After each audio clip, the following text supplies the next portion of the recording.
So, as with every video, I have to mention my upload schedule. This is the first video in a while that's actually been on time. If you're watching this, I appreciate your patience with me straight up not doing what you subscribed for. Anyway, let's just get on with the actual video. So, the demo for Kyzt will very likely be released alongside the full game. I believe I said in the past that it would be a pre-release demo, but that's not exactly accurate. This is due to the fact that it's a much better idea to start with a complete product and cut bits off, rather than to build a small version of something, release it to the wild and try to build on top of that. The fact that I've revamped large elements of this game like 3 times now should be proof enough of that.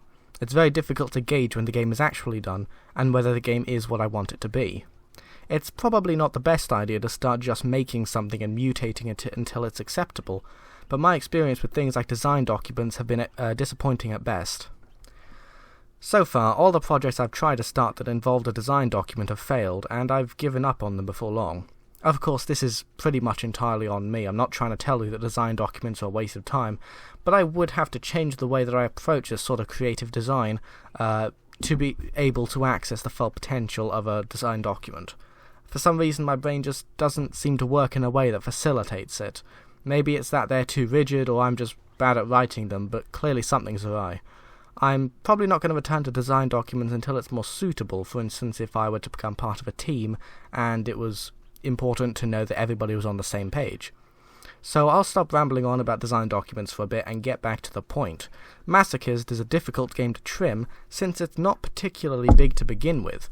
It's got a nice core gameplay loop which is only just rearing its head after months of work and reworking.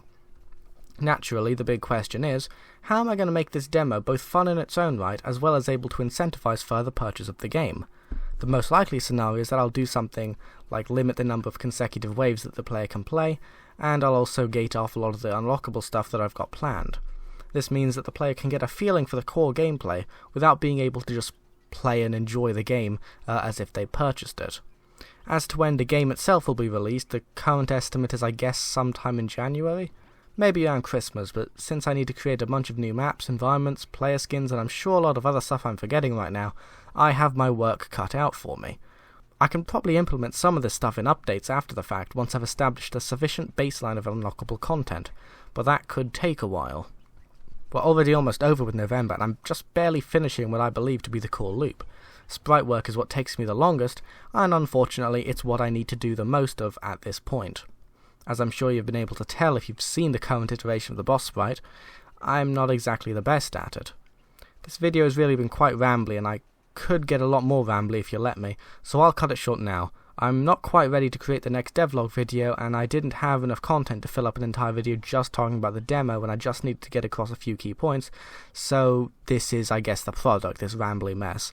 One more thing, if you want my hot take on something that I can make a video about, please let me know. It's not easy to come up with my video ideas all the time. I've got a few more ideas, but it would help to have something fresh, and also something that at least one other person actually wants me to talk about. Anyway, thanks for watching, and stay tuned for the next video I make, probably being devlog number 16, but no promises, because everything I say is incredibly volatile and definitely open to change. Goodbye.